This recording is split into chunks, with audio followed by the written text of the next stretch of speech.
नमस्कार, मैं हूं तमन्ना और आप देख रहे हैं द संकेत लाइव। और दिल्ली की विधानसभा से निकली एक आवाज ने पूरे देश के इतिहास प्रेमियों को झकझोर दिया, क्योंकि जो कहा गया वह सिर्फ कांग्रेस पर तंज नहीं था, वह सीधे सीधे शहीदों के बलिदान की समझ पर सवाल था। मुख्यमंत्री रेखा गुप्ता ने विधानसभा में शहीद आजम भगत जी, सुखदेव जी और राजगुरु जी का जिक्र करते हुए ऐसा बयान दे दिया जिसे सुनकर हर वो व्यक्ति चौंक गया जिसने भारत का इतिहास थोड़ा भी पढ़ा है। दिल्ली ने भगत सिंह, राजगुरु, सुखदेव, जब उन्होंने बहरी कांग्रेस की सरकार के खिलाफ असेंबली में बम फेंका था, उस क्रांति का बिगुल भी सुना है। सीएम साहिबा के बयान का निचोड़ यह था कि अंग्रेजी हुकूमत के खिलाफ लड़ी गई लड़ाई को कांग्रेस सरकार के खिलाफ खड़ा कर दिया गया। यानी यह जताने की कोशिश की कि जिन क्रांतिकारियों ने सेंट्रल असेंबली में बम फेंका था वह ब्रिटिश सत्ता के विरुद्ध नहीं बल्कि कांग्रेस के खिलाफ था।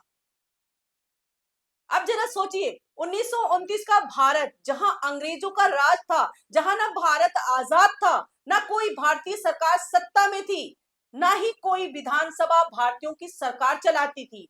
उस दौर में कांग्रेस खुद जेलों में बंद नेताओं का संगठन थी, सरकार नहीं थी। फिर यह कांग्रेस सरकार कहां से आ गई? यही सवाल आज पूरे देश में गूंज रहा है।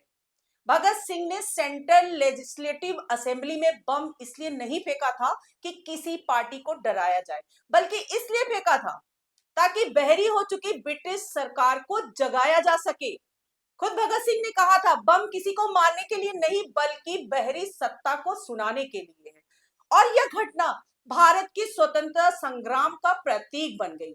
लेकिन आज जब विधानसभा जैसे संवैधानिक मंच पर उस इतिहास को राजनीतिक व्यंग में बदल दिया जाए तो खतरा सिर्फ बयान का नहीं होता, खतरा उस सोच का होता है जो इतिहास को अपनी सुविधा के अनुसार मोड़ना चाहती है।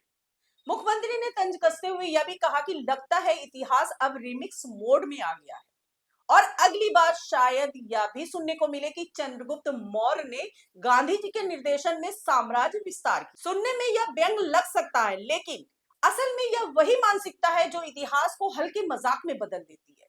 भाजपा समर्थक कह रहे हैं कि सीएम ने कांग्रेस के इतिहास बोध पर चोट की है, जबकि कांग्रेस का कहना है कि शहीदों के नाम पर सस्ती राजनीति की गई है।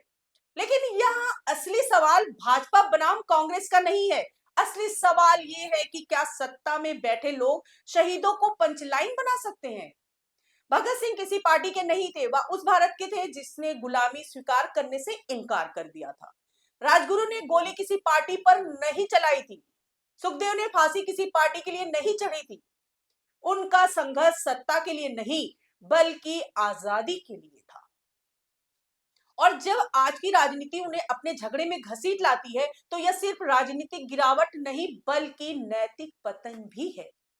आज देश में इतिहास को लेकर लगातार प्रयोग हो रहे हैं। कभी किताबें बदली जाती हैं, कभी अध्याय हटाए जाते हैं, कभी नायकों की परिभाषा बदली जाती है और कभी खलनायकों को नायक बनाने की कोशिश होती है। लेकिन इतिहास कोई व्हाट्सएप फॉरवर्ड नहीं है जिसे मनचाहे तरीके से एडिट कर दिया जाए। इसलिए इतिहास वह दस्तावेज है जो आने वाली पीढ़ियों को बताता है कि यह देश कैसे बना और किन कुर्बानियों से बना। अगर विधानसभा जैसे मंच पर इतिहास भ्रमित किया जाएगा तो सवाल उठेगा कि क्या स्कूलों में पढ़ाया जाए और बच्चों के दिमाग में कौन सी कहानी डाली जाए। आज जरूरत इस बात की है कि राजनीतिक दल शहीदों को अपने एजेंडे से ऊपर रखें, क्योंकि शहीद वोट बैंक नहीं होते, शहीद राष्ट्र की आत्मा होते हैं और आत्मा के साथ खिलवाड़ किसी भी लोकतंत्र को खोखला कर देता है। इसलिए यह बहस सिर्फ एक बयान तक सीमित नहीं है, यह चेतावनी है कि अगर इतिहास को सत्ता के हिसाब से मोड़ा गया तो कल कोई भी सच स्थायी नहीं बचेगा और तब देश सिर्फ वर्तमान में नहीं बल्कि अपने अतीत में भी अंधा हो जाएगा। आप देखते रहिए द संकेत लाइव। आज के लिए इतना ही। नमस्कार दोस्तों।